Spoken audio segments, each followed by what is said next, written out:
Good evening, everyone. Welcome to the CKC channel. I'm your host, FM Calvin Klaasen, and welcome to a very special edition, special introductory show to a brand new special chess variant full of flames. And I've brought two special guys over here with us. Welcome, Lourenzo. Welcome, Craig.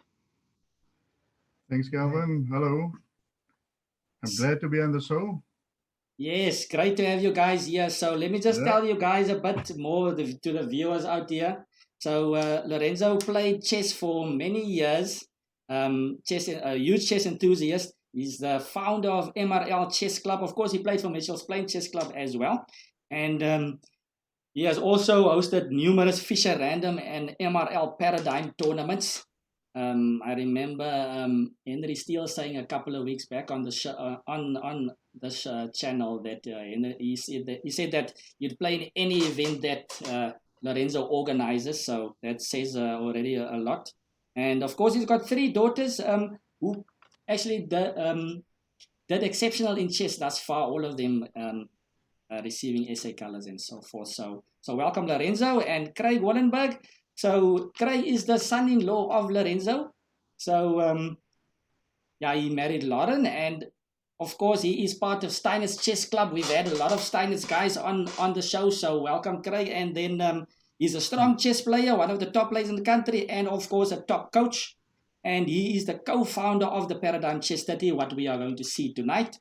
And he is the winner of the first social celebration of Paradigm Chess30 that was actually played recently. So that's Lourenzo van Niekerk and Craig Willenberg. Welcome, guys, and of course to the viewers out there, welcome. Please don't forget to press the follow button if you are new to the channel. If you can't press the follow button, then just go back to the homepage of Twitch and sign up. It's for free, it's easy, it's quick, and then come back to the channel and press the follow button, and then you can actually ask these guys questions about this exciting new game live. So okay, so can I start with you, Lourenzo? Can you tell us about this new game, this Paradigm Chess30? Some people have seen it on Facebook, some people have heard about it. What is it about? Where does it originate from? Tell us, what is this all about? Thanks, Calvin. Yes, Paradigm Chess30. We actually, we started in April, me and Craig, brainstorming, looking at different ideas. But before I'm going to delve in it, I will first go back to the history, because the history plays a very important part with the creation of Paradigm Chess30. And I'm going to look at, like you've mentioned before, we've been having lots of tournaments on MRL Chess Paradigm. I know it might sound a bit confusing, Paradigm Chess30, MRL Chess Paradigm, but it actually enhances, what it does, it just enhances the MRL chess paradigm. So that is where Paradigm Chess30 comes from. So MRL chess paradigm started off in 2011, and we had an annual event for 6 years in succession. And for that tournament, we invited, the criteria was set. I was an organizer for that tournament, and I set it as such. So that I don't have to play. I never qualified for that tournament. It was always 2,000 plus rated players that could qualify. So I could never qualify. So I just enjoyed watching guys fighting it out, battling it out. But so I will just, on that event, for instance, 2011, I just want to quickly mention, David Gluckman was the first winner of that event. And then after that was Henry Steele, Muhammad Henry Steele. And then 2013 was Watukubees. 14 was Henry Steele again, and 15 and 16, 2015 and 16 was Watukubees again. In that event, I actually joked about it, and I said that is a IAM's trophy. Yes, and nobody could prove me wrong. That was in the beginning. It sounds like a very tough field. When you played about, I think, 3 or 4 of that events. Yeah, I definitely participated in a few. Yes, very exciting stuff, interesting stuff. Yes, so always a pleasure to play with. Yes, and Craig played about 5 of that events as well. He missed the first one. So that is where we are. But with regards to the concept, not to digress too much, the concept itself is actually a combination of Fisher random chess and Xianqi. Okay. I know my pronunciation might not be good. Xianqi. Yes. That is Chinese chess. So that Aha. is basically what it is. So this MRL chess paradigm consisted of 8 starting positions. So it was a variant, a unique variant of Fisher random chess, Okay. where you had the king at its original square and the rooks at its original square, with the queen's knight as well on b1. So that was the original position. Yes. A reason for that was to ensure that we had equal shuffling between dark square and light square bishops. And by doing that, 8 unique positions were generated, which consisted of normal chess, of course, and 7 different type of positions of Fisher random. Mm. So that is the one aspect. And the other one was the dynamic rules of Chinese chess. Okay. That was also incorporated, and that was a very uh, it was just looking at the rules, and that rules was actually like anti-draw rules. All right. Basically, what they're saying is that stalemate is a win. I remember the first time I introduced it in 2011 at Primi Piatti Yes. at Canal Walk. The guys were looking at me like, what is this? Yes. Stalemate is a win. That is Chinese chess. And also no repetition, no perpetual check. So I also remember that was also one thing that wasn't very easy to So grasp. so you're basically taking a lot of guys out of their comfort zone. No draws, no quick draws, no Yes, repetitions. So it has to be flames on the board. There's no easy games. Okay, that sounds yes. good. So that was that one. So no draws basically, and yeah, and the guy that started the repetition or perpetual has to break it as well. So So yeah, so yeah, sorry, Lorenzo. Can I ask you something? I'm just scared you're gonna continue from this topic. I actually wanted to ask you. So you're talking about Chinese chess and this whole getting the game to be sharper, the MRL paradigm. So I'm thinking about the Asian grandmasters, and I've heard already in the past a lot of these chess players from China and from Asia. They start off by playing Chinese chess, and then they go over to normal chess. And people have said that. I mean, if you look at the styles of a lot of these top grandmasters from Asia, from China, if you look at Wang Yu, Wang Hao, maybe Wei Yi, these youngsters, they're super aggressive, and a lot of people say it is owed to starting off with this Chinese chess, which sharpens you, and it just changes your, or it fixes your demeanor in a certain way. And when you come to chess, then you're a lot more like that. So is that the same with this uh, paradigm that you're bringing in, similar stuff, or what?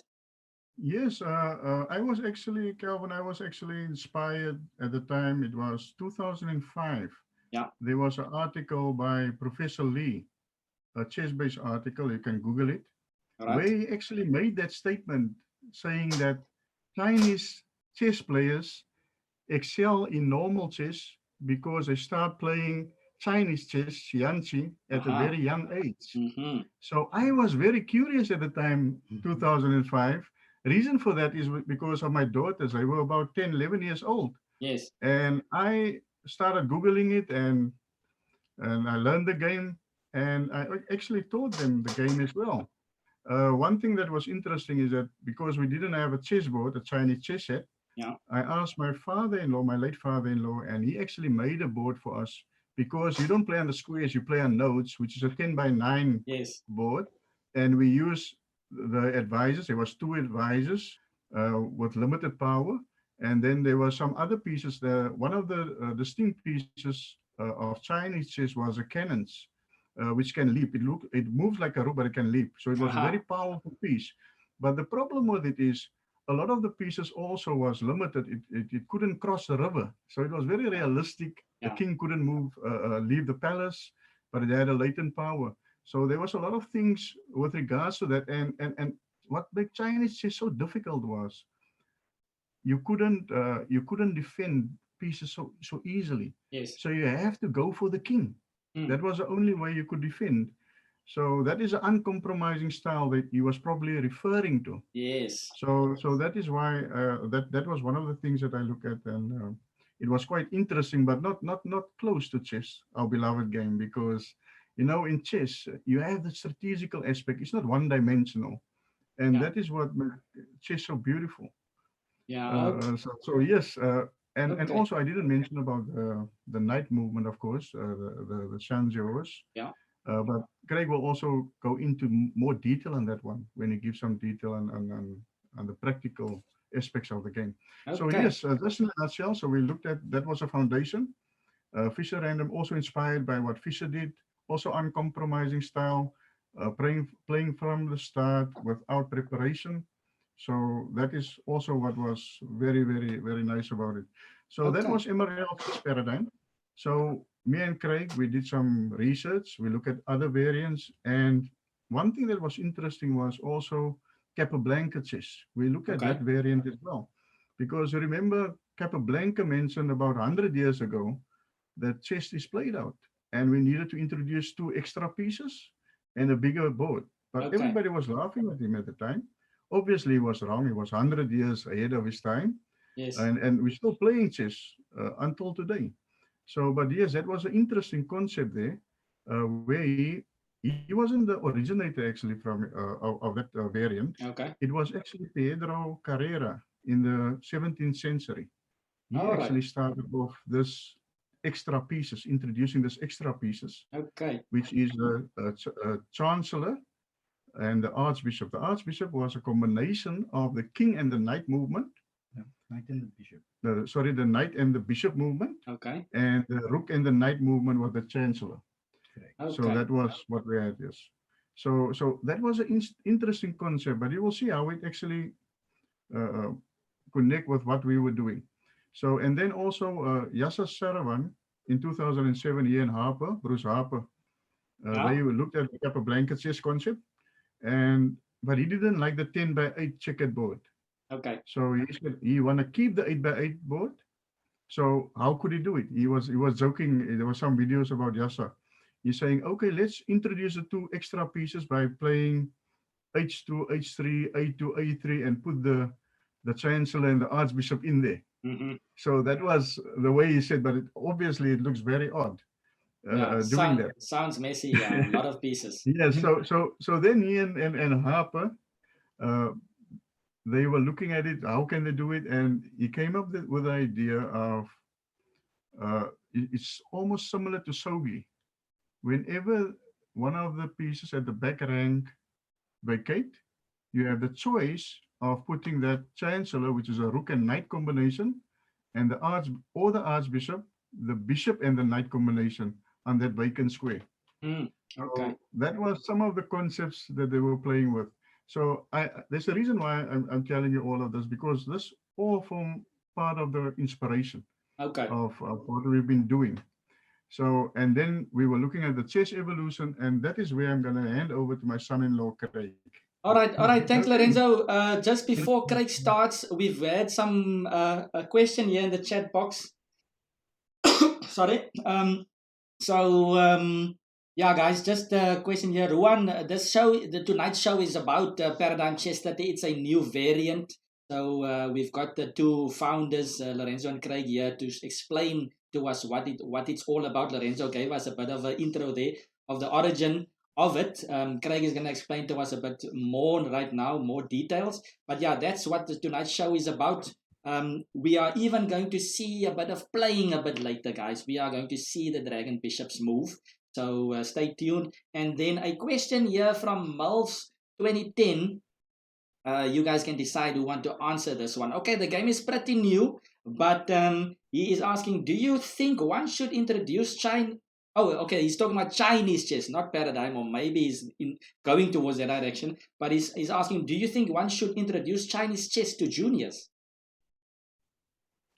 Yes, I think it is good from the aspect where it's very tactical, it's very attacking, and yes, you can do that. I mean, my kids benefit to some extent. So we didn't play it continuously for years, but yes, Oh, it was very interesting. But like I said to you, very difficult. Pawns can't defend each other. yes. And yes, there's some complex movement of pieces. And the more complex a game, it makes chess more easier at the end of the day. If you practice something Yes. that's more complex, so it definitely help you with the tactical ability. Mm-hmm. Okay. Although there's some different piece movements, but yes, it definitely help. All right. All right. Thanks, Lorenzo. So, yeah, okay. What I wanted to also mention, guys, is like Mills in the chat box, please feel free to ask questions. Throw in your questions. It's first come, first serve, guys. Last night we had GM Kenny Solomon on the show, and there were maybe one or two questions missed. So if you want to ask questions, I know we're going to get more details now from both of these guys, but throw in your questions in the chat box. We're going to make some time just before we start with the Blitz games to ask them questions from the viewers. So throw your questions in the chat box, guys. Okay, so Craig, what's happening? Can you tell us a bit more so we know the origin slightly? Can you explain to us more? We want to hear more. Okay. Good evening, everybody. So what I'm going to tell you guys about is more the origin of chess. I know my dad-in-law has given you a lot about Chinese chess and the benefits thereof. But what I'm going to do, which is very interesting, when I did the research myself, looking back, where does chess come from? Where does it originate? And it actually comes from a game called Chaturanga, Okay. way back in the 6th century, and that later evolved into a game called Shatranj, Okay. which is the pieces as we know it, exactly the same, packed as we have it now. Just the bishop was called the elephant back then, and the pieces had different movements also in Shatranj. Okay. Basically, the queen was not the strongest piece. The queen could only move one square diagonally at a time. Okay. The bishop, which was also called the elephant, could leap over pawns, but also only two squares at a time. There was no castling allowed, and pawns could only move one square at a time, which obviously eliminated en passant as we know it. So, Mm-hmm. so the range of movement was kind of limited, and Shatranj became stale after a few centuries, Okay. and that's where chess evolved into in around about 15th century. That's where chess took over, and obviously then the Morphy era, the romantic chess, the tactical side Yeah. came about. And so yes, and now we're playing chess like we are today. All the rules hasn't changed since then. Yeah. And yes, obviously now the reason for our concept paradigm Chess30 is nowadays with all the draws happening at top level, we trying to bring back, like you said, the flame in the game. Yeah. That's why we've added this new dynamic of Okay. adding in a new dragon bishop, as we might call it. I will elaborate a little bit further in a second. Okay. But yes, we brainstormed and we went back and forth, looking at Capablanca's pieces, the Chancellor, the Archbishop.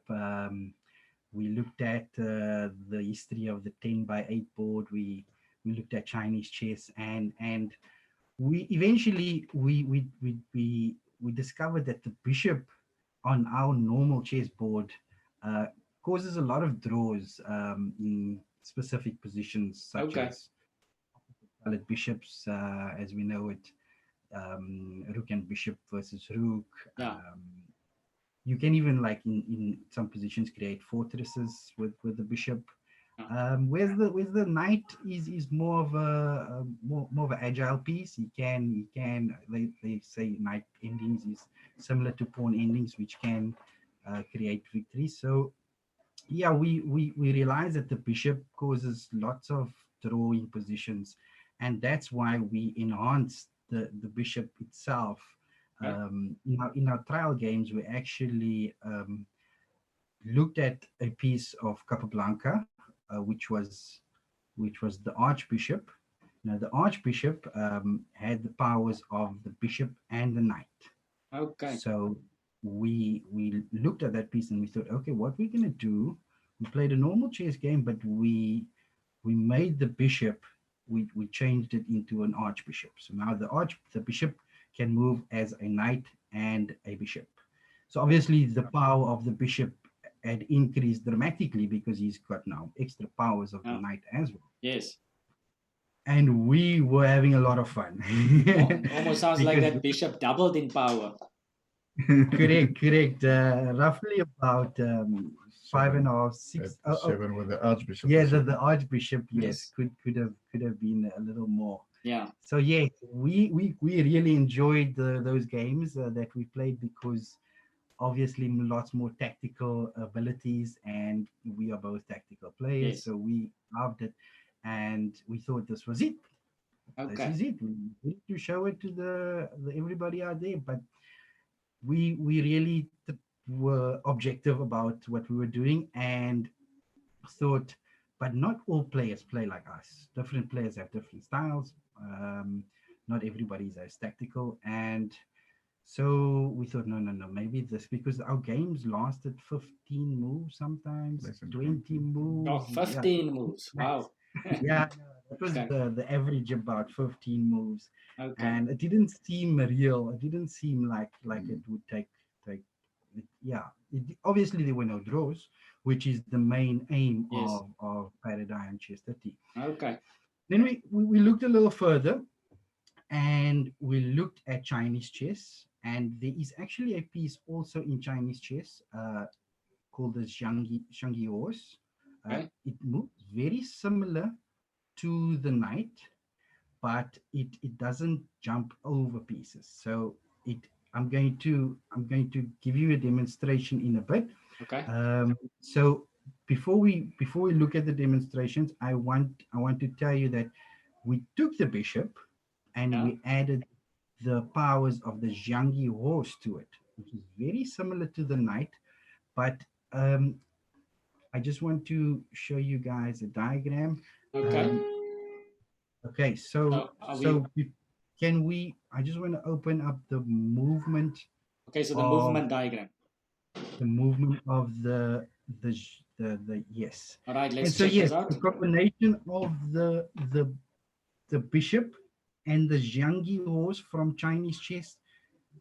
Yeah, we've got it open. Yeah. Yes, we've gave birth to the dragon bishop, and the dragon bishop moves forward and diagonally. Basically, if there's something in the dragon's way going in that certain direction, he cannot move. Like if you look at the dragon on G1, the G2 square is vacant. That's why he can move to H3 and to F3 over there. Okay. And what about the dragon bishop on D1? Can he get out? Well, the pawn on D2 blocks him from moving like the horse. Okay. So you cannot jump like a normal knight to C3, but he can move like a normal bishop. To C2. All right. Like the black on the black side, you will notice that there is a dragon bishop on D8. Yeah. So that is able to move both as the bishop and the Zhangyi horse. Okay, so essentially the bishop for its movement stuff, so it has to move straight and then sideways. So essentially for its straight movement, there mustn't be anything in front of him. Correct. Yes, for his initial straight movement. Okay. There must be. Correct. All right. So you can't go sideways first and then straight. It has to be straight and then sideways. Doesn't matter in which direction. Sideways, just say diagonally. Or diagonally rather, yes. Yes, diagonally. So you can't go diagonally and straight. You have to go straight and then choose a diagonal. Yes, and the straight movement, Calvin, can be backwards or to the side, but it should be one square only. And that square should be like Craig was saying. Okay. And then that. So essentially, So essentially, a dragon bishop can go straight as in forward straight, or backward Yes. straight, or right straight, or left Yes. straight. So either way, as long as it goes straight and then a diagonal movement. So Yes. straight and diagonal. Okay, cool.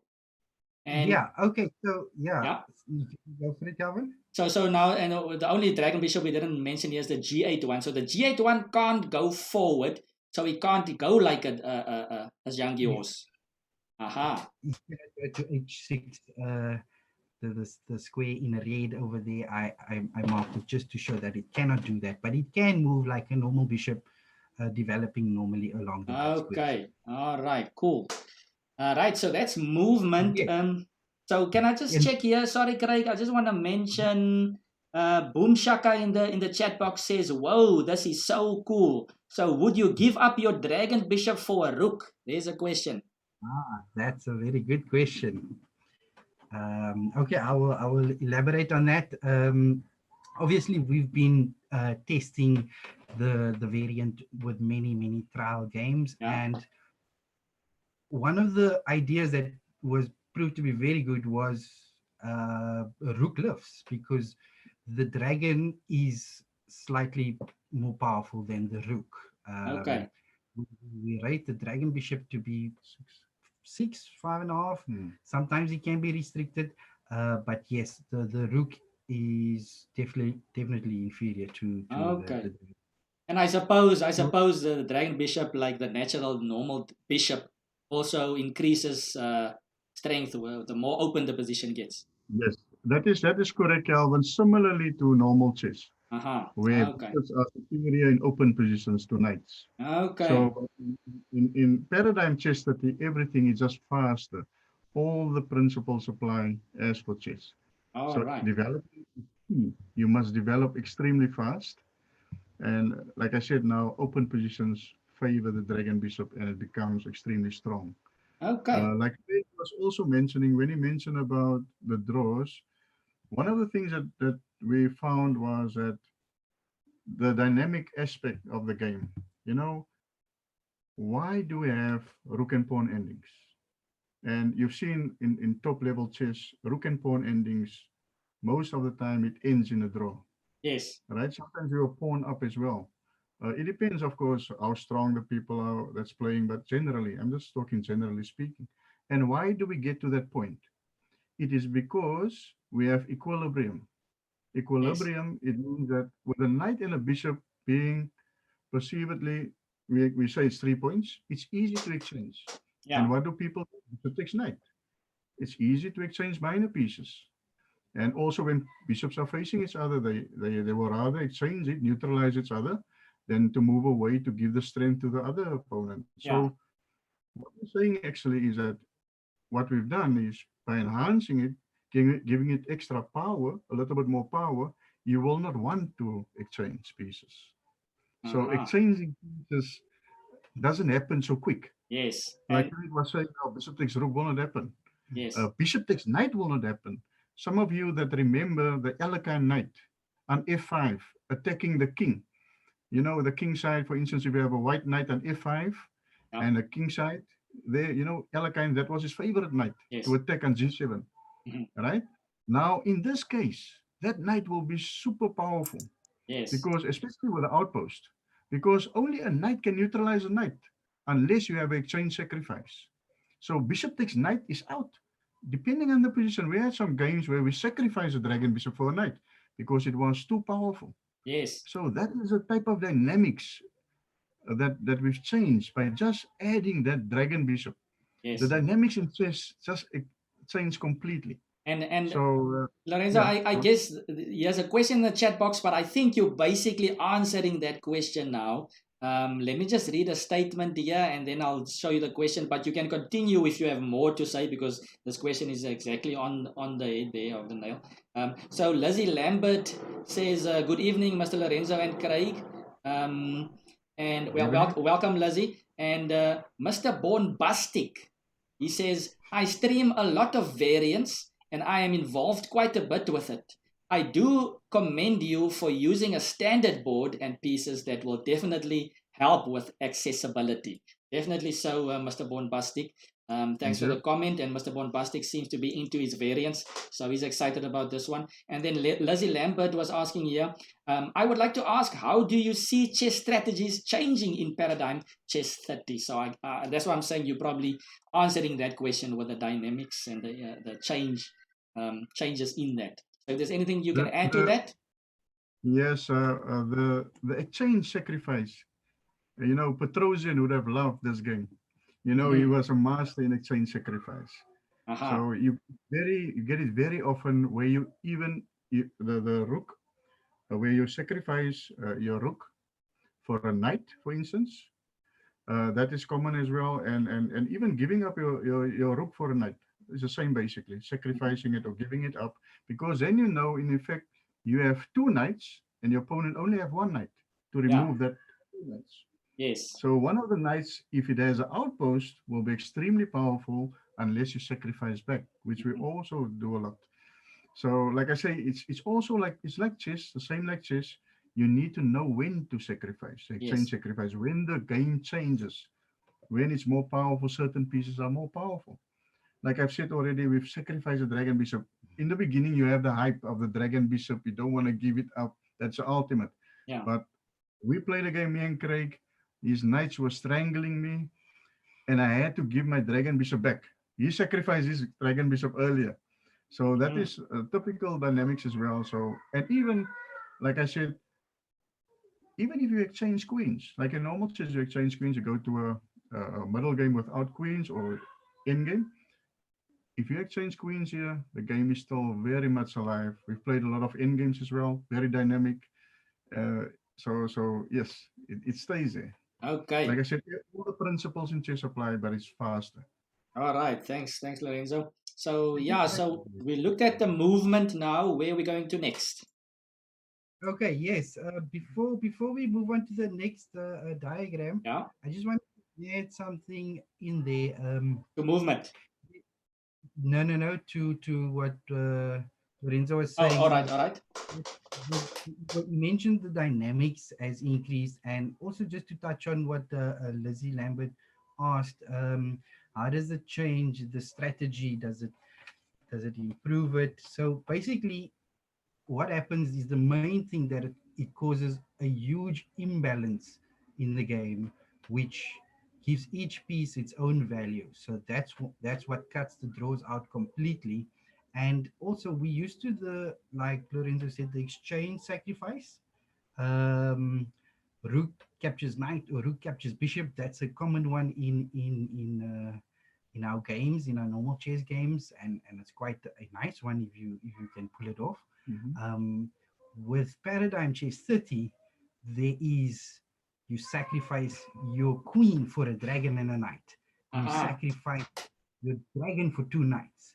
You sacrifice your rook for a there's so many more dynamics because of the imbalances that is created, which does add more strategical and tactical nuances to the game.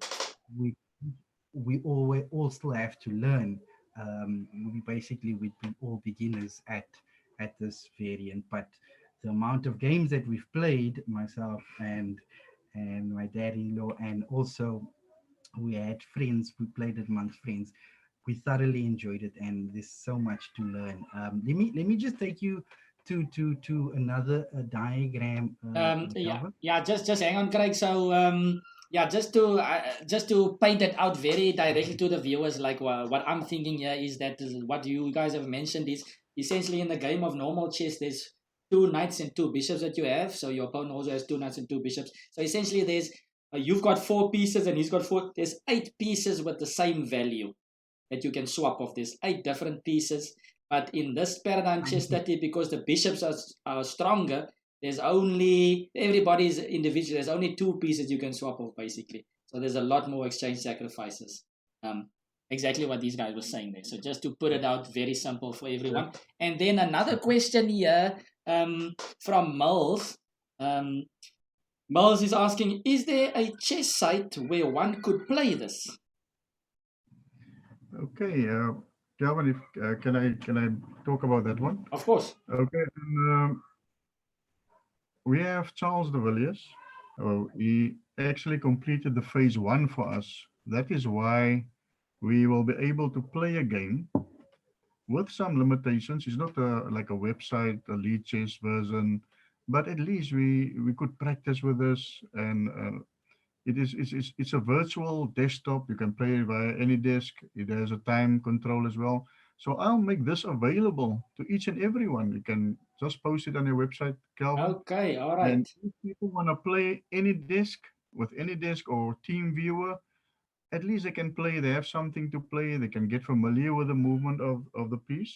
There is a problem with the demo B, so just ignore that one with the take back option. But the demo A is still very well intact. So Yeah. the demo A Yeah. still moves like Tell me, a dragon. Lorenzo, can I share it in the chat now? Yes, Is it of possible? course. You can do Okay, that. let me just find it quickly so that I can share it in the chat Yes. box here. So just watch out for that demo B, guys. It's not perfect yet. It's moving like an archbishop, which is not correct. The demo A is a version that you have to look at without the take back option and the time control. All right, I'm just getting it here for everybody. Let's copy And you this. can also see the diagram highlighted the way we highlight the dragon bishop. That is the best design we could come up for now. Maybe later we can improve upon that. But we just had like an outline, like a flame outline, Okay. just to differentiate between the normal bishop and All the right. dragon bishop. All right, fantastic. Thanks, Lorenzo. I've just posted it in the chat here, guys. The link is there, so if you want to test it out, maybe we'll the guys are going to show you how it goes. But check it out. And thanks to Mills for the question. And Mills has just reminded me that it's Wayne Miller. So I hope you're doing good, Wayne. Nice to have you on the show. And yeah, thanks for the questions. And Craig, sorry to keep you holding there. Just one last comment here I see by your brother Kenny Willenberg here. Let's see. So Kenny says, Paradigm Chess30 has improved my understanding and application of exchange sacrifices in standard chess, which I found to be great. The Dragon Bishops have expanded my tactical foresight, I feel, and would like to play it more. Will there be, and he's asking you, will there be an open tournament for Paradigm Chess30 variant coming up soon? So that's from Kenny. Yes. The restrictions, as you know, it is a bit difficult. But once that is lifted and we can have bigger tournaments, we only had a celebration, a very close celebration with 8 players only. That is what we could manage within the COVID protocol. But yes, we will have a tournament, and that is the beauty of the Paradigm Chess30, the simplicity. You know, you've seen also the pieces. I will share it later with you. Yeah. But you don't need that. You don't need that fancy pieces. You can have a chessboard. You can just have around the bishop. You can just have a ribbon, a red ribbon around it, and you can have a lot of boards like that. And you can have a big tournament. Okay. You know, unlike MRL chess paradigm, we could never really expand because of the complicated rules. You know, especially the no way out, no repetition rule. It was extremely difficult to manage. Yeah. So, but with Paradigm Chess30, yes, open tournaments can happen anytime. Yes, okay. Depending on the lifting of restrictions. All right, so guys, essentially you can practice at home by yourselves with your normal chess boards in the meantime. All right, so we've looked at movement. So what's next, Craig? Okay, yeah. So the uniqueness of the dragon bishop compared to the normal bishop and even the archbishop of Capablanca is that the dragon bishop can actually do a pin. So the next diagram, I'm going to demonstrate a pin. All right, let's go over to the next diagram. Here we go. Okay, so in this situation, the white dragon bishop on g7 is actually pinning the knight on f7 over the king, which means the knight on f7 cannot move because the bishop would be putting the king in check. It's opening up that straight movement that we were talking about. Correct, yes. Okay. So the knight can't move at all, so it's essentially pinned. Okay. So odd way of pinning, but that's the dragon bishop. Yes, that's the uniqueness. If that was a archbishop like Capablanca had, it could obviously leap over, And it would and it would be be check already. Aha. yes, it would Okay.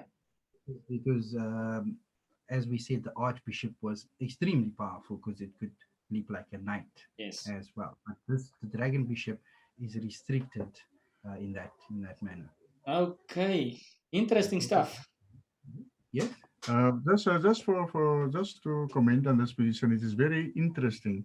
This position during the celebration was actually almost a similar position. Forget Okay. about the other. But look at the dragon bishop on Ah. d3, where Watu actually check Craig on e1 with the dragon bishop, and the queen was on b2. So that was basically a fork. Can you see? Picture the queen on b2 Queen on and the b2. dragon bishop, yeah, on b2 on Oh, Bravo, okay. All and the right. dragon bishop on b3 check. Ah, okay. So you okay. Yes, So what? it's like a knight fork almost. Yes, Yes. a knight fork. Yes. Yeah. And then Craig just calmly responded with queen d2. Aha. And it was no longer checked. And what we couldn't understand at the time, because it was quite new rules, Yes. people are trying to get familiar with it. And that was quite interesting, an interesting tactic you can also employ. Okay. So there's ways to block as well. Interesting. Interesting stuff. Yeah, that is the pin. The pin stems from this position, but there's another nice, unique one. Um, the discovered attack that the dragon bishop can also do, which the Okay. archbishop So predecessor. let's go over to discovered attack, you say. Yes. the All right, discovered let's attack. go to discovered attack. All right, we're looking at discovered attack.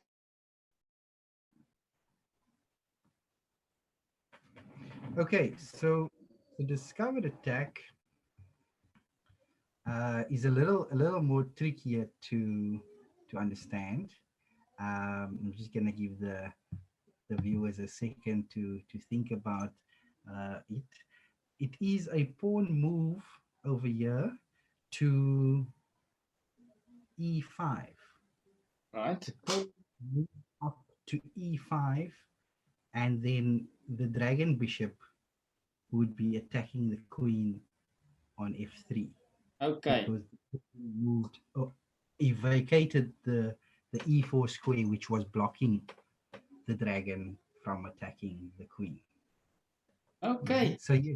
So with the the pawn on e4, the queen is not in trouble. No, the dragon cannot take the queen. So when you push pawn to e5, then you discover or open up an attack on the queen on f3, since you can move to your right and then diagonal. Okay, nice. Yeah. So you don't have to move your dragon bishop in order to attack like that. You can even, it seems like you're closing the diagonal a1 to h8, but you're actually opening up this Yangi knight movement. Yes. Okay, dangerous stuff. So that's discovered over there. So what do we have next? Just another question here from the chat box, guys. Let's just go back over here. Is that all that you wanted to say about discovered, Craig? Well, yeah, that's the main tactics. Obviously, Yes. we are beginners in this variant. We probably played maybe 200 games, but still we are learning new tactical and strategical nuances as we go on. Yes. So yes, it does take you back a bit to the era of when chess started and everything was beautiful. Sacrifices on f7 was rife, and now we basically reigniting that enthusiasm for the game. Lovely, lovely. So yeah, we've got a question here in the chat box from Cognitive Discord 101. He is asking, do you think the tactically inclined players have an advantage over strategically inclined players due to the dynamic nature of this variant? Well, to just to give my view, I'm sure Lourenzo has his own view on that. My view is yes, I think tactically is usually the first things we learn as a chess players. We want to win by tactical tricks, forks, spins. So that is the first things that we've picked up. Yeah. There are lots of strategic and positional play also that we've not discovered. Here and there, we've discovered that you don't even have to castle because the king can be safe in the center. There's various other strategies that we've discovered by playing a lot. But yes, tactics is usually the first go-to when you learn chess, even Chinese chess and paradigm chess. So, Okay. like Craig was saying, the initial, yes, tactics is king. And then also, like you mentioned, the dragon bishop, the defensive power also. You will discover that later, and you will discover more strategy as Yes. it progresses. Okay. So as you go deeper into the game. Of course, the imbalances plays a huge role. So studying your imbalances would play also All right. So initiative. I'm getting the sense from you guys that does give a slight advantage to those guys. And what I can just maybe add is that with this variant,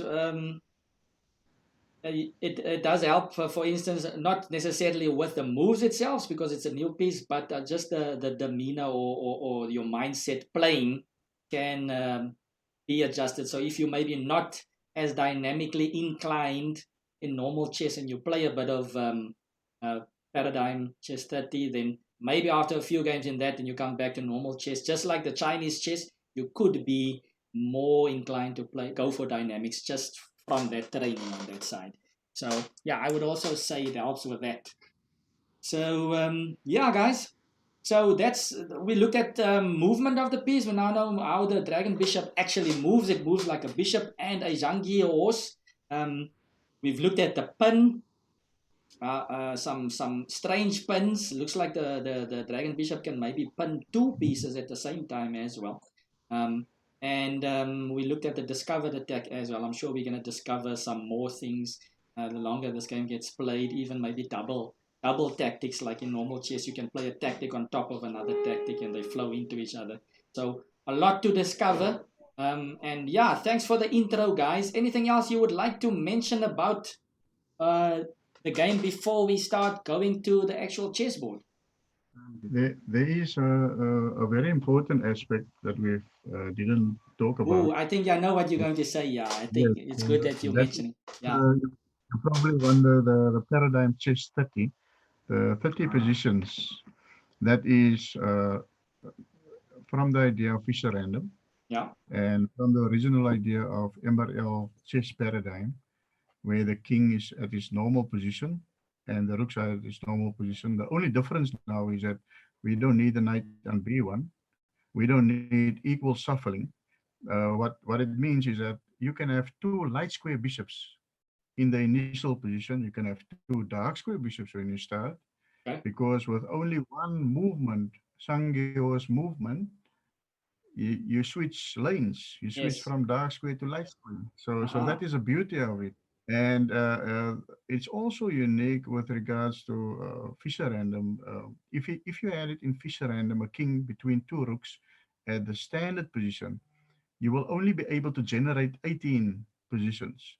Okay. With the fact that you can have now two light square bishops or two dark square bishops at the start, you generate an additional 12 positions. And that is where the 30 positions come from, which makes it extremely difficult to prepare against any opponent. Yes, you can follow principles like with chess 960, but you will not be able to prepare. So that is also helping with the creativity and games being played out and memorized. Okay. So that is part of the uniqueness of the paradigm Chess30, apart from the dragon bishop. Yes. So the two combined made the paradigm Chess30. Okay, and then I actually just remembered something else as well, very, very, very important, I feel. Yeah, just adding to that what Lourenzo said. So essentially, the theory, the guys that depend on the opening theory too much, this is going to be a tough one for you. It's going to take you much more time. I think it's going to take you forever to create a lot of theory. So it's nice and fresh. And then, of course, the other thing, especially with this lockdown that we have, a lot of online chess is being played and a lot of machines do get used. So question to you guys, can you, or at this moment, can you use machines to assist you with this game? Because we've been played in normal chess and tournaments with people using computer systems. What can you guys tell us about this?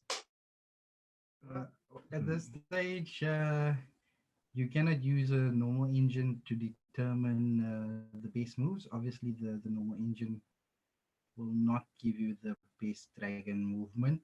So no engines at the stage which avoids any online funny business. So when you play, it's just you recreating like back when chess started out. It is fresh, as you said. Old school, right? We say. You know, the theme of the celebration was old school, going back to those years where you could still analyze a game, feel excited about it without the engine spoiling your analysis.